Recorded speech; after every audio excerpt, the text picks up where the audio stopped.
आपका यूनिक प्रज्ञान यूट्यूब परिवार में मैं प्रज्ञान सर हार्दिक स्वागत करता हूं, वंदन करता हूं, अभिनंदन करता हूं। प्यारे साथियों, सुबह के 5 बज चुके हैं और जैसा कि आप जानते हैं प्रतिदिन की बात है, आज भी मैं आपके लिए लेकर के उपस्थित हूं हिंदी साहित्य प्रश्नोत्तरी 50। और प्रश्नोत्तरी 50 का मुख्य उद्देश्य है आपके अध्ययन का आपको रिविजन कराना। तो आज की प्रश्नोत्तरी 50 प्रारंभ की जाए उससे पूर्व साथियों देखेंगे आज का मॉर्निंग कोट्स। और आज का बड़ा ही प्यारा सा मॉर्निंग कोट्स है कि शायद हाथों की लकीरें मंजिल तक ना पहुंच पाए, मगर आपकी मेहनत जरूर आपका साथ निभाएगी।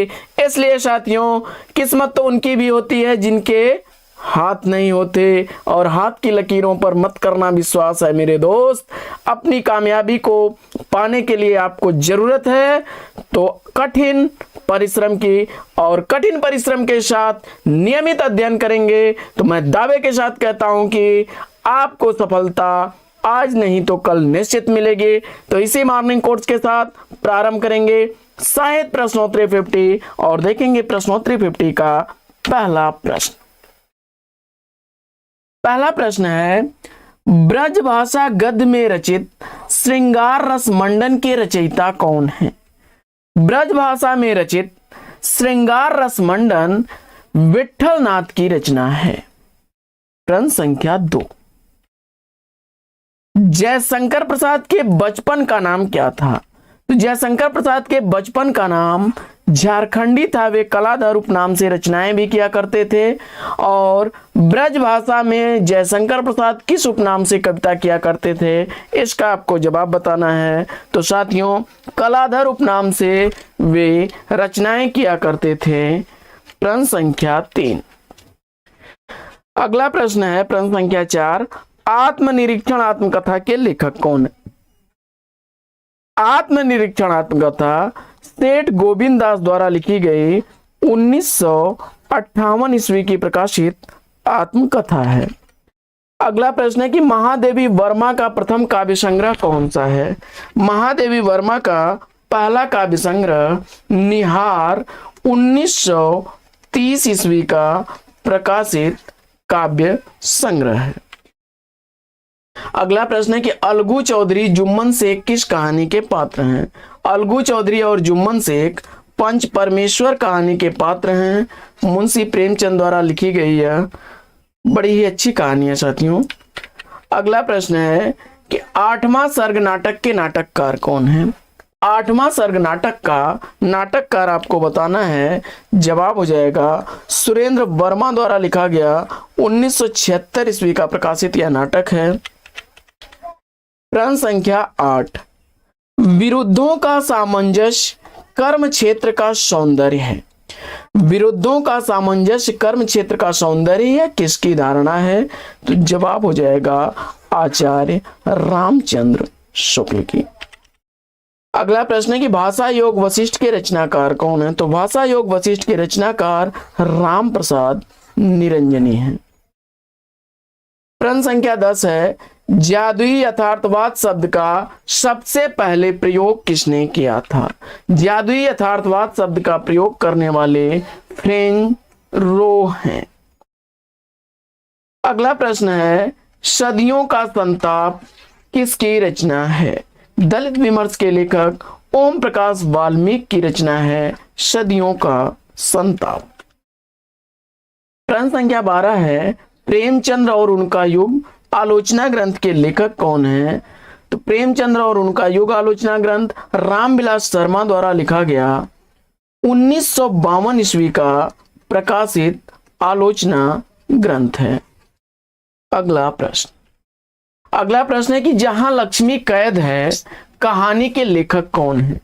जहां लक्ष्मी कैद है कहानी राजेंद्र यादव द्वारा लिखी गई 1957 ईस्वी की प्रकाशित कहानी है। अगला प्रश्न है कि ईश्वर मर गया यह घोषणा किसने की? ईश्वर मर गया यह घोषणा करने वाले नीतसे महोदय हैं। प्रश्न संख्या 15, जमाने में हम आत्मकथा के रचनाकार कौन है? जमाने में हम आत्मकथा लिखने वाले रचनाकार निर्मला जैन है। अगला प्रश्न है, हिंदी साहित्य का अतीत इतिहास ग्रंथ के लेखक कौन है? हिंदी साहित्य का अतीत इतिहास ग्रंथ लिखने वाले विश्वनाथ प्रसाद मिश्र जी हैं। अगला प्रश्न है, आलोचना भी रचना है, किसकी कृति है?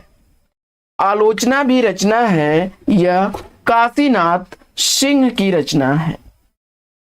प्रश्न संख्या 18, आचार्य वामन ने काव्य हेतु के स्थान पर किस शब्द का व्यवहार किया है?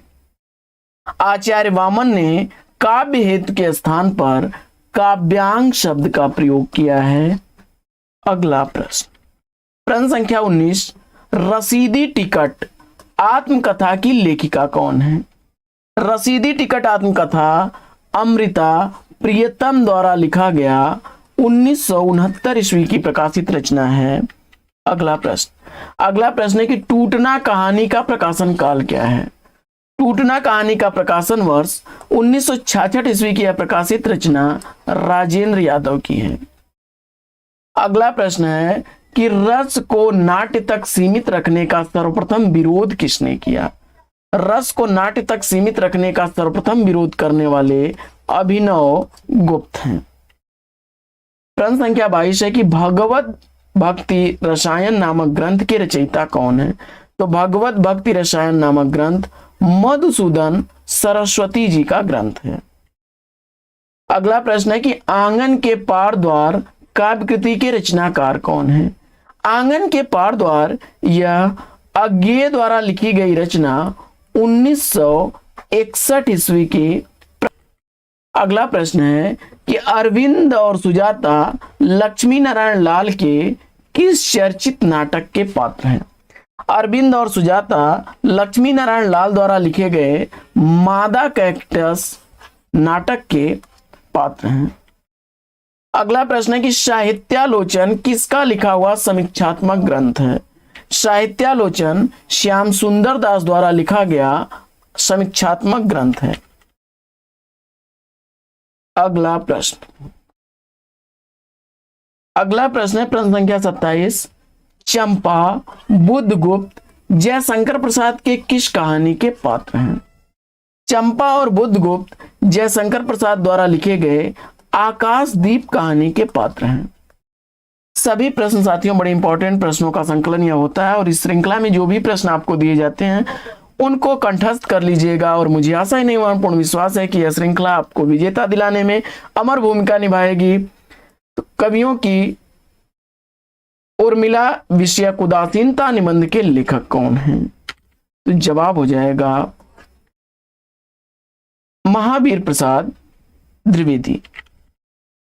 पृथ्वी प्रदक्षिणा यात्रा वृतांत के लेखक कौन है? पृथ्वी प्रदक्षिणा यात्रा वृतांत शिव प्रसाद गुप्त द्वारा लिखा गया 1914 ईस्वी का प्रकाशित यात्रा साहित्य है। अगला प्रश्न है कि मुंह दिखावनी प्रेम फुलवारी काव्य कृति के रचनाकार कौन है? मुंह दिखावनी और प्रेम फुलवारी काव्य कृतियां भारतेंदु हरिश्चंद्र द्वारा लिखी गई हैं। 1874 ईस्वी मुंह दिखावनी का प्रकाशन वर्ष है, वहीं प्रेम फुलवारी 1873 ईस्वी की प्रकाशित रचना है। अगला प्रश्न है कि उज्ज्वल नीलमणि काव्य शास्त्री ग्रंथ के लेखक कौन है? उज्ज्वल नीलमणि काव्य शास्त्री ग्रंथ रूप गोस्वामी द्वारा लिखा गया काव्य शास्त्री ग्रंथ है। अगला प्रश्न है कि अज्ञेय की रोज कहानी किस अन्य नाम से जानी जाती है? अज्ञेय की रोज कहानी गैंग्रीन नाम से जानी जाती है। अगला प्रश्न है कि कबीर के बीजक पर रची गई त्रिज्या टीका के रचनाकार कौन है? तो कबीर के बीजक पर रची गई त्रिज्या टीका के रचनाकार पूरन दास हैं।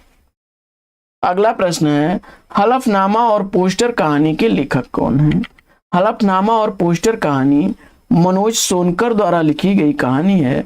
2002 ईस्वी इसका रचना काल हलफनामा का है 2002 ईस्वी, वहीं पोस्टर कहानी 2004 ईस्वी की प्रकाशित कहानी है। अगला प्रश्न है कि कबहू न भणुआ रन चढ़े कबहू न बाजी बंग पंक्तियां किसकी हैं? तो जवाब हो जाएगा गंग कवि की। अगला प्रश्न है कि विभक्ति विचार नामक पुस्तक की रचना किसने की थी? तो विभक्ति विचार नामक पुस्तक गोविंद नारायण मिश्र ने लिखी है।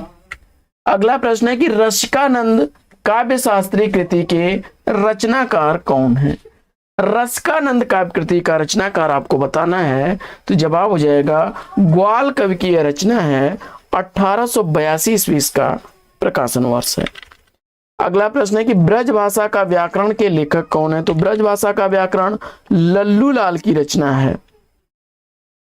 अगला प्रश्न है कि आज और आज से पहले किसकी आलोचनात्मक कृति है? तो आज और आज से पहले कुंवर नारायण की आलोचनात्मक कृति है। अगला प्रश्न है कि बोलने वालों की संख्या और भौगोलिक व्यापकता की दृष्टि से सबसे बड़ा भाषा परिवार कौन सा है? तो बोलने वालों की संख्या और भौगोलिक व्यापकता की दृष्टि से भारोपी परिवार सबसे बड़ा भाषा परिवार है। अगला प्रश्न है प्रश्न संख्या 41, शमशेर का गद्य हिंदी का जातीय गद्य है, यह कथन किसका है? तो शमशेर का गद्य हिंदी का जातीय गद्य है, रामचंद्र तिवारी का यह कथन है। अगला प्रश्न है कि किस आचार्य ने रस को काव्य की आत्मा घोषित किया है? तो आचार्य विश्वनाथ ने रस को काव्य की आत्मा घोषित किया है। अगला प्रश्न है कि कैलाश वाजपेयी की साहित्य अकादमी पुरस्कार से सम्मानित कृति कौन सी है? तो कैलाश वाजपेयी द्वारा साहित्य अकादमी पुरस्कार से सम्मानित रचना हवा में हस्ताक्षर है। अगला प्रश्न है कि शंकुक के अनुसार भरत मुनि के रस सूत्र में आए संयोग शब्द का अर्थ क्या है? तो जवाब हो जाएगा अनुमान। अगला प्रश्न है कि रस निष्पत्ति में ब्रह्म सहोदर की व्याख्या किसने की है? तो रस निष्पत्ति में ब्रह्म सहोदर की व्याख्या करने वाले भट्टनायक हैं। प्रश्न संख्या 46 है कि पुराना घर नए लोक काव्य कृति के रचनाकार कौन है? तो पुराना घर नए लोक काव्य कृति ठाकुर प्रसाद सिंह की रचना है। 1960 ईस्वी इस रचना का रचनाकाल है। प्रश्न संख्या 47, नाट्य कला मीमांसा के रचनाकार कौन है? नाट्य कला मीमांसा सेठ गोविंद दास की रचना है। अगला प्रश्न है कि रस को व्यंजना का व्यापार किसने कहा है? रस को व्यंजना का व्यापार कहने वाले अभिनव गुप्त हैं। अगला प्रश्न है कि महाभारत की सांझ किसका एकांकी है? तो महाभारत की सांझ एकांकी भारत भूषण अग्रवाल की है। अगला प्रश्न है कि प्रसाद पंत और मैथिली शरण नामक निबंध संग्रह के लेखक कौन है? तो प्रसाद पंत और मैथिली शरण नामक निबंध संग्रह रामधारी सिंह दिनकर का है। तो साथियों, आज की इस पाठचर्या में लेते हैं यहीं पर विराम। वीडियो अगर अच्छा लगा हो तो वीडियो को लाइक और शेयर कर दीजिए। चैनल पर पहली बार है तो चैनल को सब्सक्राइब कर लीजिए। तो फिर मिलते हैं आपसे अगले वीडियो में एक नए प्रकरण, एक नया टॉपिक, एक नए अंदाज में। तब तक के लिए लेंगे आपसे विदा। आपका जीवन मंगलमय हो। बेस्ट विशेष बेस्ट ऑफ लक। जय हिंद साथियों।